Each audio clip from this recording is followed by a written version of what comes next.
Welcome to the Life Show with Musart. Today I have two very special guests. Yes, Sienna Fernandez and Tanya Fernandez, who have come to talk about cerebral palsy and her condition since she was born and how we could help Sienna today. Hi Tanya, thank you so much for coming all the way. Hi Musart, thank you for having us. How was the travel? Was it okay? It was okay in the end, yes. We got here, didn't we? Yeah. And Sienna, as you could see, was having a bit of a struggle coming up the stairs because I think she was a bit afraid. She didn't want to understand. Why did she do that? She just doesn't understand what is going on because she's had so many hospital admissions. So sometimes she's afraid that she's going to go for operation or a needle injection. So she's unsure of what's happening. So that's why she gets very But she seems anxious. happy now. Yes, she is, isn't she? Yes, you are. Yes. Yeah, you've got a smile. Right, so tell me about Sienna. How long has she had this problem and how is it affecting you on a daily basis? So she's had cerebral palsy since she was born. She's had it 9 years. She's 9 now. And basically what it means is that she cannot walk unaided. She has difficulty with speech, so she's mainly non-verbal. Okay. She's functioning between 18 months and 2 years old. You know what I mean? She's functioning at 18 months to 2 years old, so therefore she needs help with her eating. She's incontinent, so she's still in pads. She needs help with things like daily tasks like dressing up. Getting ready for school. She's unable to do that herself, so I have to do that for her. And mainly she crawls around the house. One way of getting around, if she's not in her wheelchair, she's crawling everywhere, which obviously affects her knees because they become sore. She's unable to run around with her brothers and do other things which affect her normal general well-being. So is this something that was genetic or? It's we're not really sure it's genetic. She's under genetics at the moment to find out if there's a genetic disorder, but we might never know the results of that. But her conditions from birth that she's had, so it has affected, I think, more so now as she's getting older. It's getting harder for her to walk around, harder for her to do. Communication's harder because obviously she understands though. Her understanding is better than communication, definitely. Yes. So as you've opened up a fund. Yes. Do you want to talk more about that? Yeah. So basically, a couple of years ago, I found out an operation called selective dorsoistomy, which is a procedure that helps children with the condition. And the majority of the children that have had this operation in America are actually walking now. Oh, wow. From being exactly like Sienna in a wheelchair, unable to walk, unaided, to walking, in supermarkets, on the beaches, able to, take part in sports day at school. Oh, wow. So I looked up this operation, and Dr. Parks in America, he does this procedure, and he's done it over 3,000 children, high success rate. He's a world leading surgeon on this operation, but we have to fundraise for the operation in order for Sienna to have the operation. Ooh, I have to have my reflexes on today, everyone. Right, yes. So it's okay. It's okay. It's okay. Do I get your hand? Can I set your hand? No. Oh, let's do round around the garden. Do you round around the garden? Yeah. Okay, she likes that. So, what does that mean? So, have you started the fundraising? We started the fundraising 2 years ago. We've got we're just under quarter of the way. It's 100,000 as our target. Yeah. But we're still unable to get to the 100,000 target that we need. So she's got a Just Giving page that we set up. We have various people doing a few different things to help fundraise, but it has taken us a while to fundraise for this operation. But the importance of it is that Sienna is 9 years old now, and ideally, you have to take it at the age of 7, isn't it? Ideally, between 2 and 9 is the best age to have the operation. And she's 9 now, which means the older you are, the more likely you need more surgery, because the younger you are, the surgery is better for you. Your bones are not grown fully as they would at her age now. So we're trying to raise the funds as soon as possible, really, so that we can take her to America. She can have this operation, and hopefully, she'll be able to walk. She's non-verbal. She has difficulty with other things mentally. She has difficulties, but if physically there's something that we're able to do for her, should do something about it. That's what we're trying to do. Okay, all right. Well, we can try our best, and and as everybody can see, Sienna here today, and it must be very difficult from a mother's perspective what you go through on a daily basis. I saw your struggle coming up the stairs. And look at you, just like you shredded. And you've got 4 kids. You've got four children. So she's got 3 brothers. Is she the eldest? She's the eldest. So Sienna's the eldest. So I think as she was younger, it was easier to maintain her because it's easier to carry her. But obviously, I think the last couple of years, I've really seen it's been difficult because Obviously, it's getting heavier. I carry her up and down the stairs. I carry in the car. Obviously, I carried up the stairs here. So, you know, and also she's frightened of different things. So it's very, you know, trying to manage her, trying to make her happy, really. Are you happy? You're smiling. Yes, you are. So how are your other children? How old are the other children? So my other children are 7, 5 and 2.5. Right. And they're three boisterous boys. Right. But you know, Sienna gets along with them, but the noise, I mean, she doesn't take a lot to loud noises. She doesn't take to a busy environments either. So it's about making sure that she also has a happy place in the home that she can sort of go to, and she can, you know, have her own time. But you know, she loves music, she loves dancing, she loves water play. So she's quite happy and contented in that way. But we feel, you know, we've done so many different fundraisers. Hit mummy. Hit mummy. We've done so many different fundraisers to help Sienna. We've done charity balls, we've done stalls. We were at Luton has a Mela every year. I don't know if you heard about the Luton Mela. We were out there fundraising last year. So we do try to do a lot of different things, but unfortunately we're not a big charity. I'm a mother fundraising for my child, so I'm not a national charity, whereas other national charities may be able to get sponsorships, may be able to get help with supermarket bag packing. Because I'm fundraising for my child alone, there's a lot of places that say no, turn away and say, well, you're only fundraising for your child, which is why it's been so difficult to... How does that make you feel? It feels really hard because, you know, I'm not a national charity, but I support national charities because they help so many people. But when you're trying to fundraise for your child, and a lot of the big places like companies turn you away, and they're the, you know, mainly the people that have the funds to help, it's really difficult. I feel like 2 years fundraising has taken a lot of time away from Sienna because I'm out fundraising on weekends, I'm organising prizes, I'm organising things, going away for meetings. So it takes a lot of my time away from her in order to do this. And there's times where we go for meetings and nothing comes out of it, you know. And it's all, well, you know, it's quite a difficult thing to do. It's, you know, obviously fundraising, you know what you're going through, and having, you know, just creating that compassion can take time. Yes. I think a lot of people might turn around and say, well, there's lots of other disasters going on in the world, but at the end of the day, it's not about how much you give, it's about you know what you can give. We even say, you know, if one person just gave £1, because £1 and 100,000 people £1, we'd raise the money.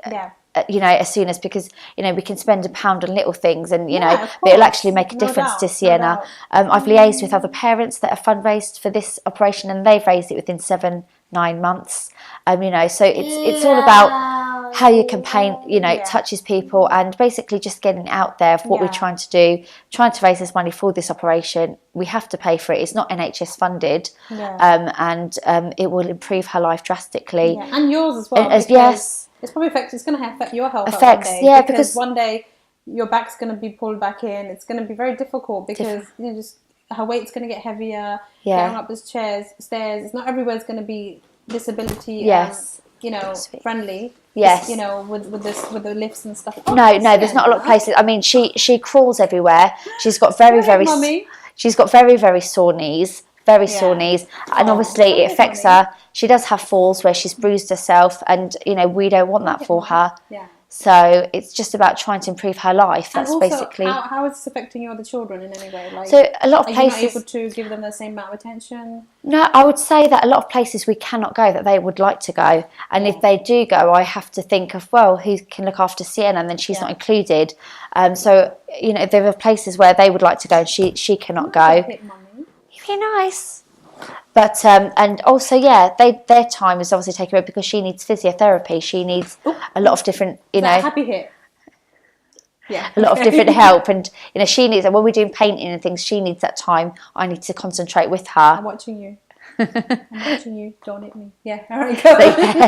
No, but it does affect them, you know, but you know, they get support at school. I try to find time for them on my own. How old is the youngest? So 2.5. Oh. So he's still So where is he today?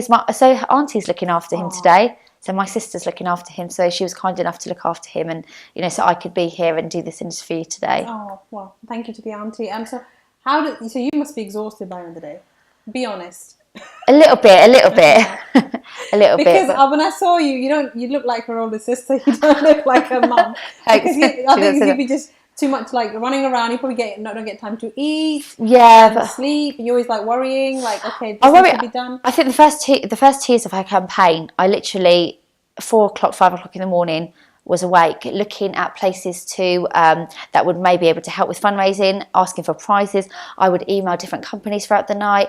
I think it took a lot away from me, and it's only till recently I sort of had to step back and say, you know what, I need to really concentrate on Sienna and everything to do that. She's here, she's present, she needs help, and her fundraising, it's going really slow at the moment, and I can't be on that train of trying to fundraise constantly when we're not really getting anywhere. And what's happening to her is that I'm taking a lot of my time is away from her. So I stepped back and thought, I need to concentrate on Sienna and what we need to do as a family. But obviously at the same time, still want to raise the funds, still want to do well, but it's been 2 years. It's not something on the NHS that they would... It's not NHS funded, no. But she did get refused here. We did go to Great Ormond Street, and they felt she needed leg tendon surgery that would help her drastically. She's had the operation done, leg tendon surgery, but she's still unable to walk unaided. So does the leg tendon, that's supposed to help her to walk? It keeps basically the feet on the ground, because what Sienna does is she tiptoes. She still does that now currently, so she'll tiptoe, and you'll probably see her when she's walking, she tiptoes slightly when I hold her. And so she can't carry her own weight, obviously? No, she cannot, no. Wow. No. Right. So it's very difficult for her. So tell me a bit about her illness. When she was born, how did you know? How was it diagnosed? So it wasn't. So when she was 9 months, you go for the health check as normal, and they said to me, "Well, she's not sitting up. Certain things she wasn't doing sitting up." And so basically, they said to me, "We'll keep an eye on her for another 3 months." 3 months old. 3 months later, she wasn't able to sit up. She wasn't able to crawl. She wasn't able to do certain things. And it wasn't until she was about 14 months. We went for testing, and I think this was the hardest moment, because I went into a room with a professional, and he just turned around and he said, "I don't want to say this in a way that's going to upset you, but I need to say that it's not just physically, but your daughter has got a lifelong disability, and it's something to do in her brain, and she'll have this for the rest of her life." It sort of didn't hit me until I was driving home from Addenbrooke's, and then I slowly sort of came into my head what was happening, and really basically understanding that this is a lifelong illness basically for Sienna. Recently, I mean, I'm seeing how it's actually really affecting her through her communication, through her walking. There was a lot of barriers for her that it's so difficult for her. I can only imagine. I'm her mum, but for her, I can't imagine what she goes through, crawling around the house, crawling around, going to busy places, and she gets so overwhelmed, she starts screaming. How does that affect her? Heart rate goes up. Certain things that really affect her. I don't know how she really feels, but obviously as a mother, I try to make her life best as we can. Right. Wow. I must say, well, hats off to you for going, looking after on a daily basis. It's not easy as it looks. Well, some people might think, you're getting all these benefits and help and stuff. At the end of the day, you'd rather have a normal child. Yeah. You know what I mean? And or even a child that can help themselves. She's not able to. I mean, she probably will unlikely, be able to get married, and she'll be the rest of her life with me. So you have to think of, the life that her brothers are going to lead. They'll be able to go to university and do other things. She might not be able to do any of that. So, but one way I can help her is by trying to fundraise for this operation, because if she's able to walk, at least she can do things. She won't be able to do certain things that her, other people her age will do, but she'll be able to walk, and be able to walk her feet on the grass, being able to sit on a normal swing, just everyday little things that I think we take for granted that Sienna would really, really love, and it would really change her life. Okay. Wow. So how does she communicate? Did she do a Makaton? So usually, she does Makaton. I did a Makaton class as well, just to help her. But usually, she's actually quite good. I mean, if you say to her certain words, orange juice, she will say them. Oh, wow. She will try to say them, and she'll really try her best to say things. You say mummy? Say mummy? Bad school. That's bad school to do. Bad school. Bad school? Is school bad? Do you not like school? I think she's happy because she's here today. She you missed a You're day not of at school school. today, so. You missed a day of school, didn't you, today? Yes. What are you going to tell your teacher tomorrow? Who's your teacher? You can say, I went to be famous. I was on the Life Show with Musart. Yes. You're going to say that? She's put her in a thinking Thinking. state now. You're thinking. Yes. Right. So, what about her diet and things? Do you have to be careful with her diet? She's like, well, I have to just be careful that I'm not feeding her too much of the wrong foods because she's not physically able to do a lot. The thing with children that they could put on weight, and therefore it'd be even harder for her to move. So she doesn't have any dietary things that she needs to eat in terms of to watch in terms of she's not tube fed or anything like that. Because cerebral palsy, you can have the other effect of you might have to be tube fed or have difficulty swallowing. She hasn't got any of that, but it's just about making sure she's eating healthy foods. She's not eating too much of the bad foods, because putting on weight for a child like Sienna is not a good thing, because it'd be harder for her to move around, and that's something that we don't want. So she does eat quite healthily. What about her sleep? Gosh, her sleep. So her sleeping is, I would say, erratic. So she could go to sleep normally 9 o'clock, wake up 12 at night, be up the whole night. Wow. So usually I take her into school because of that, but she wakes up throughout the night. Also, her condition also means that she suffers from spasms in her legs. So it could be that she wakes up, she can't, no, she'll cry and just point to her legs. And all I can do is just massage her legs, give her something warm to drink.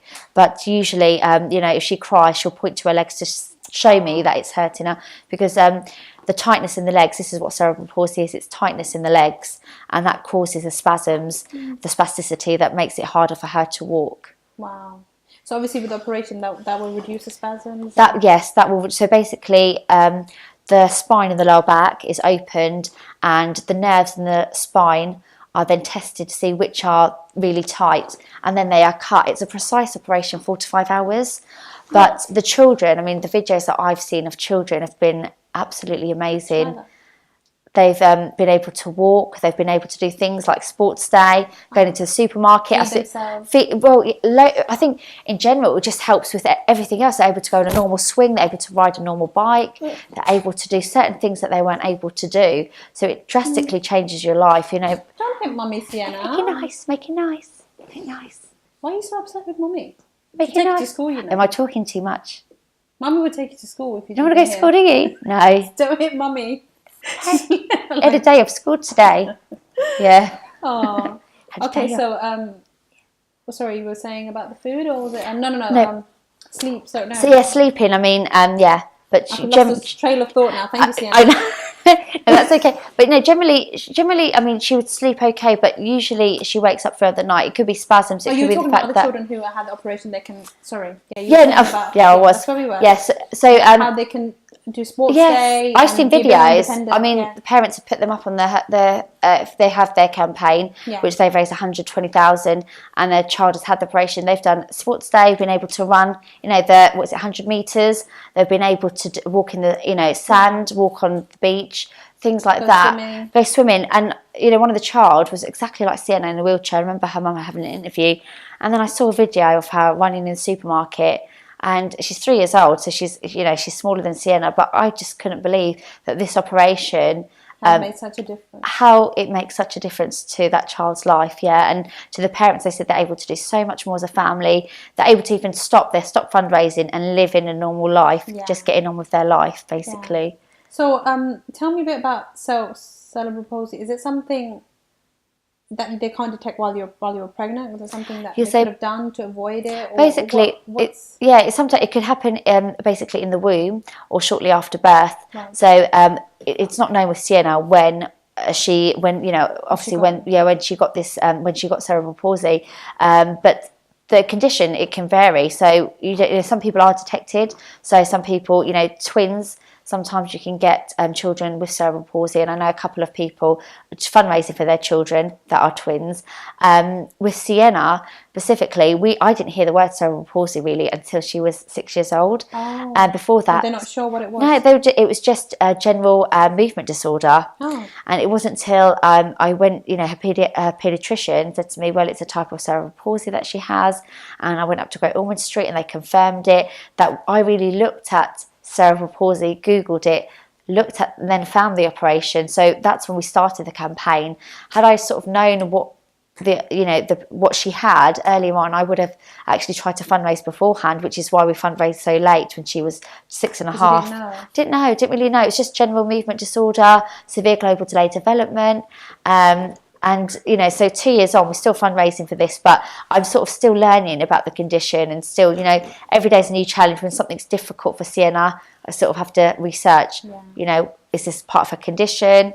So I think as she's getting older, it's always a learning curve, always learning something new.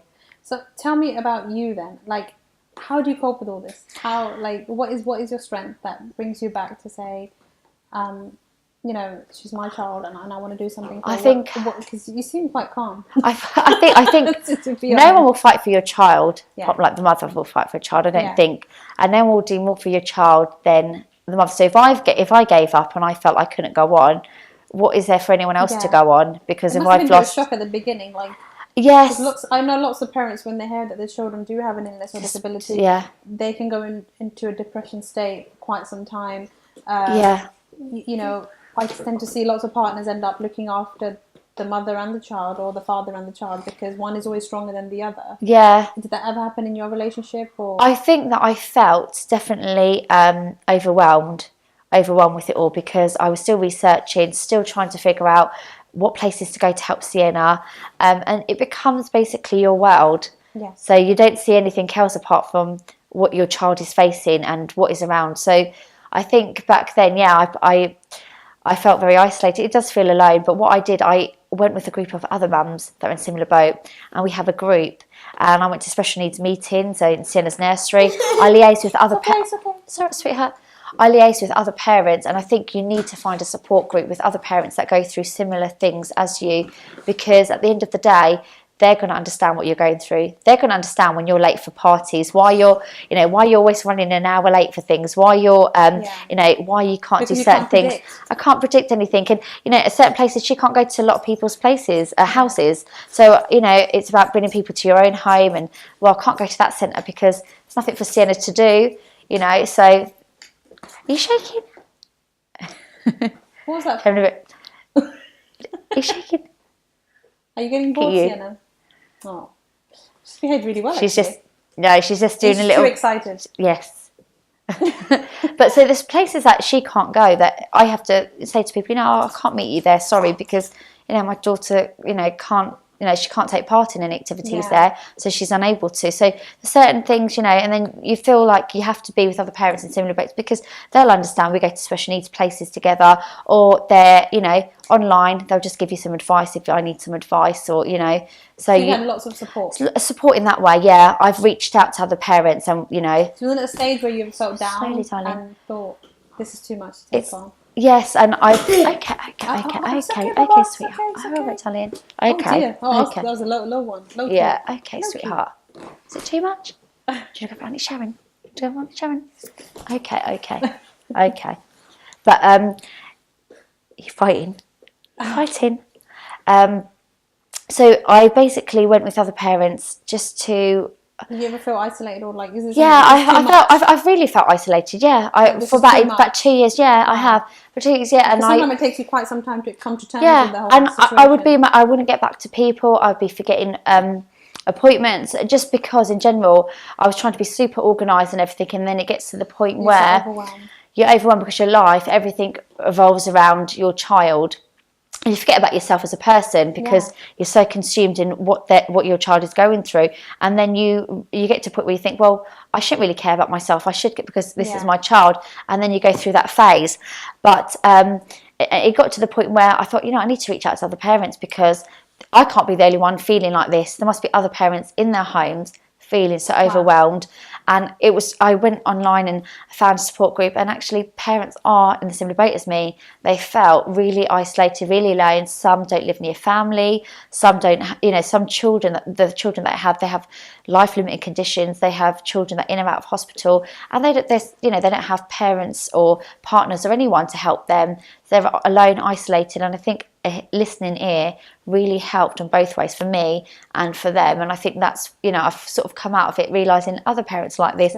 I know your life doesn't end and your child's life doesn't end. We have to, as parents, just really enhance our children's lives, try to give them the best life that they can have. You know, Sienna's unable to do certain things. You know, she might not be able to get married. She might not be able to have children. But at the end of the day, what I can do as a parent is try to give her the best life I can possible, knowing that, you know, it's difficult for her. And it's not her fault. She doesn't have the understanding.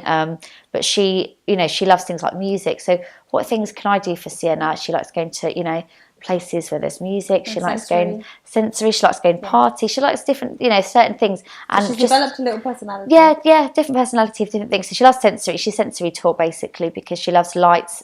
She loves flashing toys, cards. She does hydro pool. She goes hydro pool once a week at school. So she does her own little thing, you know. But it's just about giving her the best life that I can. And trying to make her happy. Stop you to not to have more kids because you've had 3 kids after? Well, it took you 2 years to get used to the whole idea. Yeah, I mean, I wouldn't say her disability was really really affected. So you have the fear that could affect another child, or?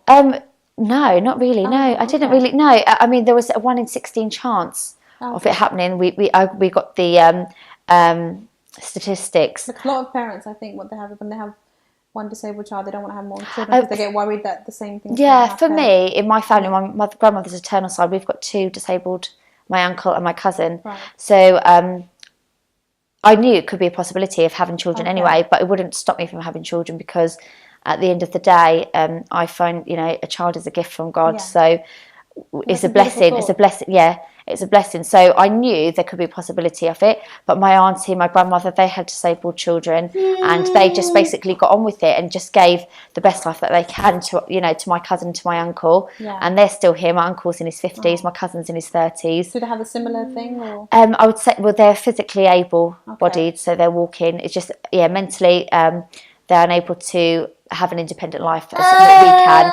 So they're in special places for, you know, independent living basically. So they have someone coming to see them to make sure their food is cooked and things like that. Right. So you mentioned earlier that you have a page for her. I have a page for her. Yeah, so Just Giving page.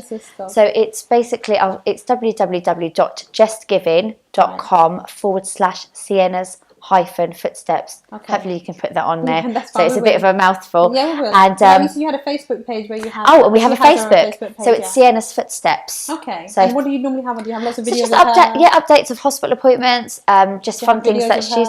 There's a couple of videos on there. Try to put more videos of her on there, but sometimes she doesn't like being, you know, filmed. Yes. I think she's not aware we're filming her. No, she's not. I don't think so. She is. But she generally, just updates on things that she's doing in her life, or I could put things that are difficult for her, certain things that are difficult for her, places, you know, that we can't go, and I'll put a little update on there. Yeah. But just generally, it's good for you in a way, her life. You're becoming more expressant rather than letting it. Yeah, it's like a diary, I would say. Yeah, because I think lots of parents struggle with, you know, they keep it inside and they start becoming, you know, isolated, like you mentioned earlier, or they become depressed and they don't want to talk about it. Okay. It's all right. Part of her condition is where she has behaviour challenges, so it's very erratic. So she'll hit up, pull my hair, bite me. So I've been quite lucky. That kind of behaviour, that is hard sort of to deal with, but it's just about trying to calm her, and she gets a bit overwhelmed as well. So do you have a routine for her food and stuff like that? Do you have to feed her at a specific time in order to keep her calm, or? She generally loves food, so after here she wants some food straight away. So she'll go somewhere to eat some food. Are you hungry? You want din-dins? Yes. What does she like to eat? At least you can eat. She eats everything, but she's actually quite good because she loves her veg. She loves tuna salad. Do you believe it? She loves. The people are like, really? I said, yeah, she loves it. She's smiling at tuna salad. Tuna salad. She loves her vegetables, and she loves. She's not into sweets or biscuits. Not really biscuits. So I tried to offer her one and she turned it away. No, not really. She likes a bit of chocolate, but generally she loves her home cooked food, and she's generally quite good with her eating. Right. She loves roast dinners, she loves rice, she loves curries. Well, at least you know everything. That's a blessing in itself, because that she's able to feed herself. I have to feed her. She's unable, but she's able to eat. Yeah. Because I think lots of children, you have to be careful with their diet. It has to be very mushy. Yes. They're not allowed to have you know, to be gluten free or yes. something like that? Well, at the start of her life, we had to blend everything for a year and a half. But till she was about 2.5, She got all her everything teeth. was blended. Yeah, she got her teeth quite late. Oh, okay. She didn't have a teeth till at 18, not one tooth till she was about 18 months. Oh. So so we had to blend. So she was quite late in certain developments in terms of her crawling, her teeth coming through, you know, able to sitting up. She wasn't able to sit up until she was nearly 2 years of age. So everything was quite late with Sienna. Oh. Well, we've got there, haven't we? Yes. Is that Miss Hat? Yes. Are you making nice? Do you row? And she likes row your boats. Don't you? Are you hungry that you're chewing your t-shirt because we mentioned food? Yes. Okay, well, you know, it's been great having you. Thank you for having us as well. And I don't want to keep her sitting here for too long. We normally do go on for like 45 minutes, but I just feel she's probably hungry now, and you had a long journey. So before we go, I'd like you to, if you want to tell anything to the audience that you would like to request them for Sienna's footsteps, Yeah. you're more than welcome. Generally, I just would like to say to people that please follow Sienna on her Facebook page. It's facebook.com/Sienna's Footsteps. I know financially things are hard for people now, so if you're unable to donate, what we're just asking people to share her page. There might be companies, there might be people that that may be able to help or donate in any other way. Or if you're able to just donate £1, because if every person that watches this donated £1, I don't know, we'd be getting very far, and hopefully I can come back on your show with her after the operation saying what a massive difference this has done with her walking, and that'd be lovely to show people. But please follow her. She's got a Just Giving page that donations are coming, donations can be made through. But if you're unable to do anything, just sharing a page, asking around local companies, people that may be able to help in any way would very much be grateful for that, because that's all we're asking at the moment. Okay. Well, as today we had Sienna and Tanya coming to talk about cerebral palsy, it's a condition that I wouldn't wish upon anyone. It's as you've heard from Tanya's story, it's a very difficult illness to live with, especially if you have a child like that. So if we can support Sienna, in any way, £1 goes a long way. And we can help Tanya reach that target, and have her back on here to let us know, how it went, and and how would you feel, that you've helped someone to walk and make Tanya's life easier, and don't think about how much you have to give. It doesn't have to be £100 or whatever. Even £1, you'll be spending that on coffee. If it's going to bring some ease into somebody's life, that's going to come back to you like a million times fold. And you'll be blessed in numerous ways. So please follow Sienna. What was the page again? Sienna? So it's her Facebook page. Yes. It's Sienna's Footsteps. Sienna's Footsteps. So just put that in the search engine. Mark Zuckerberg has made it very, very easy, and you'll find it. So until next time on the Life Show with Musart, and thank you for watching.